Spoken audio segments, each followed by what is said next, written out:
So far in chapter 7, we've concentrated on the mechanics of how to take a derivative, how to integrate when we have natural logs and exponential functions.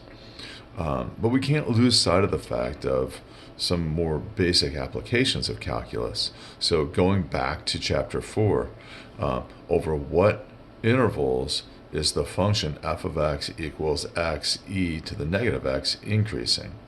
Well, back in chapter 4, we learned that a function is increasing when its derivative is positive. So we need to take the derivative of this function. So f prime of x is equal to the first one times the derivative of the second. So the derivative of e to the negative x is e to the negative x. And then the chain rule says we need to take the derivative of negative x, and we get negative 1. Plus the second one, which is e to the negative x, times the derivative of the first, and the derivative of x is just 1. So let's simplify this. So f prime of x is equal to, I'm going to factor in e to the negative x out of both. So we take e to the negative x out. That will give us negative x plus 1, which I probably would write as f of x equals e to the negative x times 1 minus x. So we need to figure out where the derivative is positive. So we set the derivative equal to 0. That finds our split points. A lot of the vocabulary that I'm using now should sound familiar to you. So if we set this equal to 0, we have two factors. So we have e to the negative x equals 0, and then we have, 1 minus x is equal to 0. And that's called the zero product property that you learned back in Algebra 1 or Algebra 2. It says that if you have the product of two factors, and we know that that product is equal to 0, then that means that the first factor is 0 or the second factor is 0. Well, e to the negative x is always positive, so this is never 0. So we can just kind of not worry about that. So now we have 1 minus x equals 0, so that means that x is equal to 1. So now we want to determine where the derivative is positive, where the derivative is negative. So we only have one split point, that's at 1. Okay, so this is my split point here, and again, this is the f prime of x number line. It's important for me to keep track of what I'm doing, so I always like to label my number line with what derivative I'm looking at. So if I plug 0 into the derivative, let's see, e to the 0 is 1, so 1 times 1 is 1, so that's positive.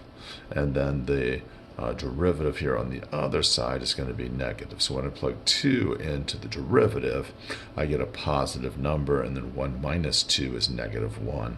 So we get a negative number out. So plugging into my number line, I see that the derivative is positive from negative infinity to positive 1. So we're going to say that f is increasing on I equals negative infinity to 1. And you probably remember that for increasing and decreasing, we use a closed bracket. So box that, and we are done with part A. In the second part of the problem that you were assigned, you were asked to find over what intervals this same function is concave up. Okay, and again, for concavity, you'll remember that we're looking for where the second derivative is positive. Okay. So we need to take the second derivative. This is a nice form to start with. So f prime of x is equal to e to the negative x times 1 minus x.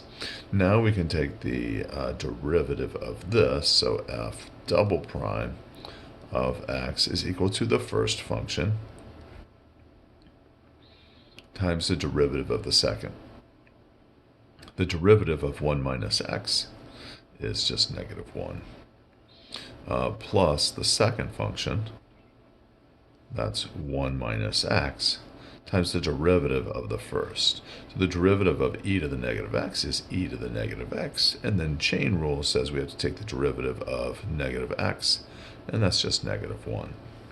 So we need to clean this up. So we have what? F double prime of x is equal to negative e to the negative x.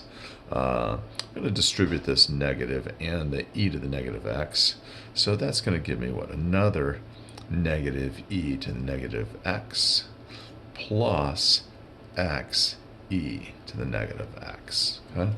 Double check that, make sure that I did that properly. So f double prime of x is equal to, let's say I'm going to write this term first, so that's x e to the negative x minus 2 e to the negative x, like so. Do the factoring like we did in the problem above. So we're going to factor out an e to the negative x, so e to the negative x times x minus 2. And we're going to set that equal to 0 to find our split points. So just like we did above, we're going to use the zero product property. So e to the negative x is equal to 0, or x minus 2 is equal to 0. And again, we know that e to the negative x is never 0. So then x equals 2 is our split point. So we're going to draw our number line. We're going to label this number line as f double prime of x. I'm going to put 0 here, 1, 2, 2 is here. There's my split point. If I plug 0 into the second derivative, I have a negative. This term is negative, and then, I'm sorry, this factor is negative, and this factor is positive, so I've got a negative value. So if I plug 3 into this, then I've got a positive times a positive, which is positive. So therefore, the function is concave up where the second derivative is positive. So I've got f of x is con up. F of x is con up on I equals 2 to infinity. Okay, box that and you are done. Okay, you can take your calculator and graph this function. Hopefully, boy, not sure how that's going to turn out on this. Let's see if I turn the screen all the way up. Hopefully that helps. So let's go to y equals. I'm going to clear that out. I'm going to type in my function. My function is